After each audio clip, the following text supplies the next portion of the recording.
found your way into the bunker on this, my wedding day. I knew you would come, all of you, not to judge but to rejoice, for I am no longer the secret mistress, but now the wife of Germany and the world's greatest man. Tell me, have you brought your cameras? I would have. I love my cameras, love taking photos of you standing tall like a statue towering over the Vaterland. You know, that is how I first met him in 1929.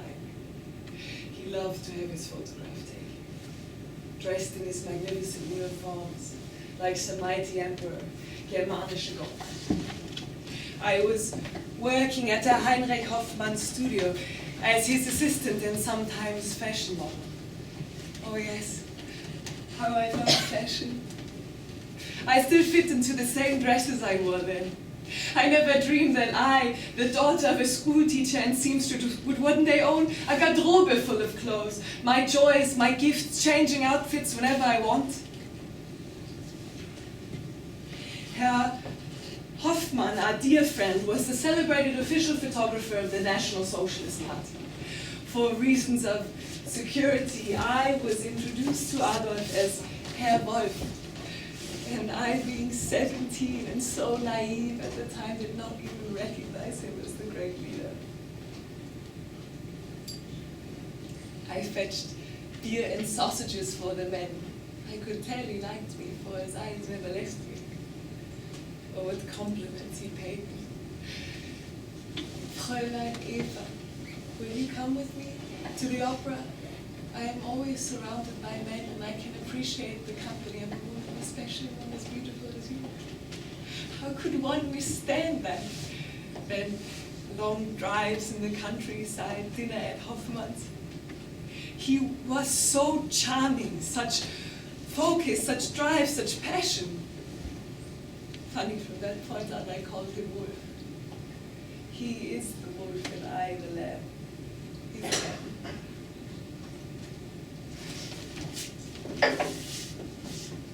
His beginning was our beginning. I met him just before he shared his vision for the future with the people, his people. They believed in his promise, first hundreds, then thousands, and then, as did I, and then hundreds of thousands could work again, break bread again.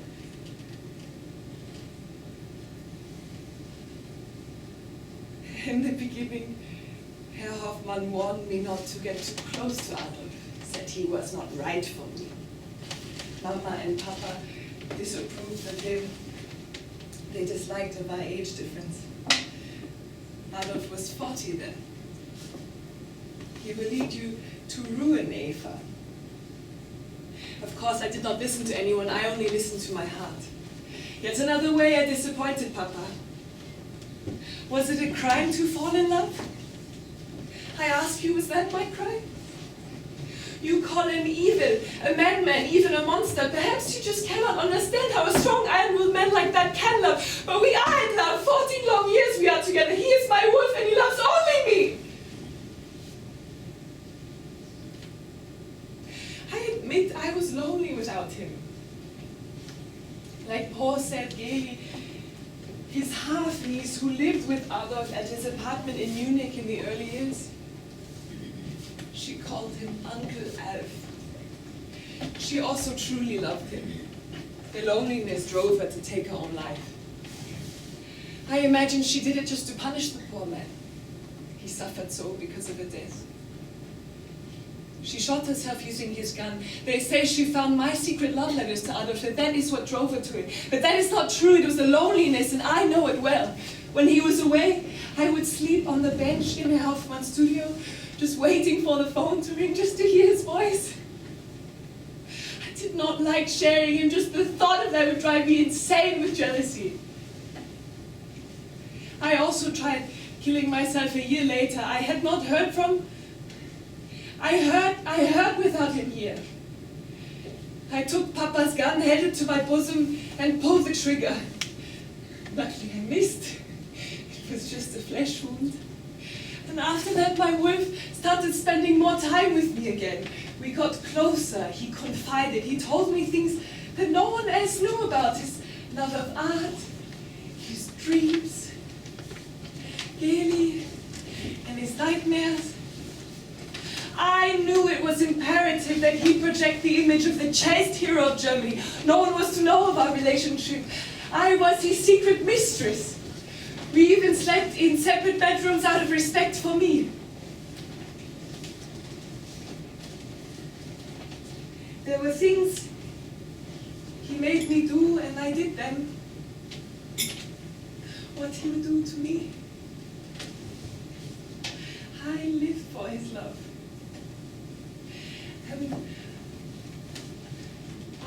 I tried killing myself a second time. I had not heard from or seen him in over 3 months.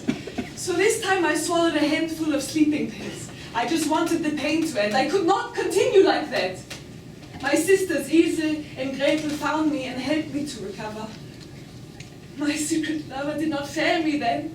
Adolf swooped in so that I could be closer to him. I was made his own personal secretary and then months later his official photographer. I could now travel with him in his entourage. I had freedom to come and go as long as it was through a side door or a rear staircase. Never alone with him in the public eye.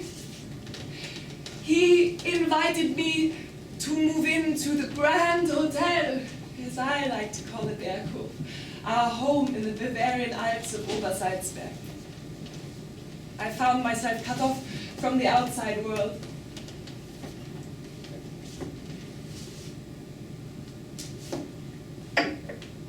One day, Adolf came home with a Rolleiflex Cinekamera for me, with color film. I could now make my very own movies of our life together at the Berghof. Imagine that. My sisters had to spend a lot of time with me there, along with a troop of close friends. We did sport and had such fun swimming and boating in the ice-cold mountain lake and skiing in the mountains and the picnics. But all the time I was missing my Wolf. We both loved the cinema. When he was home, we would have dinner while I drank champagne and project American westerns on a simple white canvas hanging over the living room fireplace. At our dinner parties, I was the lady of the Berghof, always sitting to the left of Adolf. It was my ear you needed to pull for a seat at our table. I created a home for us, a place where he could keep the outside troubles outside until the outside noise got too loud, consumed him, and twisted his mind, his body. I was never a member of his party. I do not care about his political escapades. They do not interest me. His head was always filled with political troubles that he did not share with me, and for this I was grateful.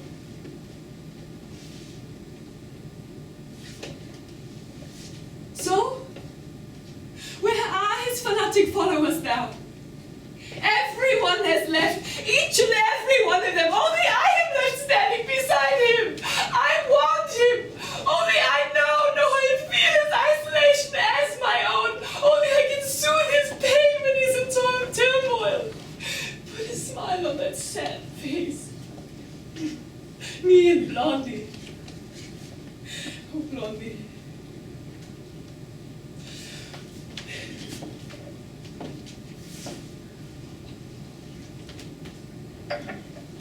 If only I could see my sisters again. To laugh with them. Gretel. She looked so beautiful on her wedding day. Her dress, pure white silk. The most beautiful bride. The celebrations lasted 3 whole days. I know how to throw a party, do I not? And yet here I am, in this bunker, alone. Another beautiful corpse. Die unglücklichste Frau in Deutschland? The unhappiest woman in Germany?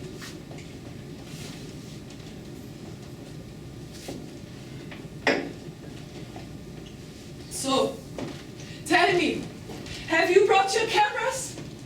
I was his official photographer. It was my duty to inspire the world with my wonderful photos of him. Thousands thousands of photos. The great leader, the emperor. I alone had permission to show them all. The man at home, the man in the uniform, the bench. I remember the photos I took of him with the children. I had always wanted to be married, to have children, his children. Did I tell you today is my wedding day? The wife of Germany. Ha! I do not see him anymore. I have not seen, I mean really seen in a very long time. This, I did not ask for this.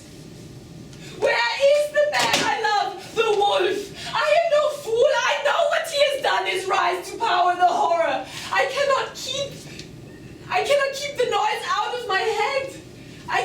Don't you see, I cannot look in the mirror without seeing it there. It sticks to me. My photos, my love, I created the match, the man, the great leader, clung to him because I refused to see the monster. Shh. I hear him coming. Oh God, it is time.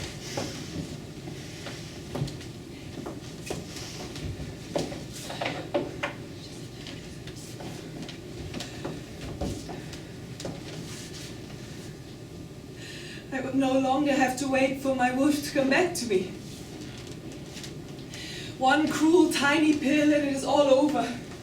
And we can finally be together, be still.